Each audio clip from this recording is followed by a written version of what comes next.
German automation കമ്പനിയായ D space technologies കേരളത്തിലേക്ക് ഏഷ്യയിലെ ആദ്യ സോഫ്റ്റ്വെയർ ഡെവലപ്മെന്റ് സെന്റർ തിരുവനന്തപുരത്താണ് എത്തുന്നത്. വാഹന ഗതാഗതം പുതിയ സാങ്കേതിക വിദ്യയുടെ സഹായത്തോടെ സുരക്ഷിതവും കുറ്റമറ്റതുമാക്കുന്ന സോഫ്റ്റ്വെയർ നിർമ്മാതാക്കളായ ഡി സ്പേസിന്റെ സോഫ്റ്റ്വെയർ വികസന കേന്ദ്രം തിരുവനന്തപുരത്ത് പ്രവർത്തനം ആരംഭിച്ചു.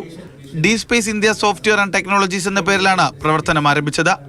കേരളത്തിൽ ലഭ്യമായ മികച്ച അടിസ്ഥാന സൗകര്യങ്ങൾ, കണക്ടിവിറ്റി, വിദഗ്ധരായ എഞ്ചിനീയറിംഗ് IT ഉദ്യോഗസ്ഥരുടെ സാന്നിധ്യം ഇതൊക്കെ കണക്കിലെടുത്താണ് തിരുവനന്തപുരത്ത് കമ്പനി ആരംഭിച്ചതെന്ന് മാനേജിംഗ് ഡയറക്ടർ ഫ്രാങ്ക്ലിൻ ജോർജ് പറഞ്ഞു.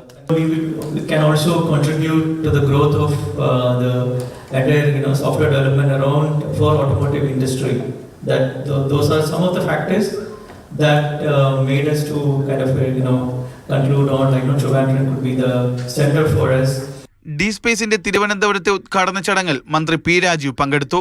ഇന്ത്യക്ക് പുറമെ 9 രാജ്യങ്ങളിലും ഡി സ്പേസ് പ്രവർത്തിക്കുന്നുണ്ട്. Jibin JB, Mathrubhumi news, Thiruvananthapuram.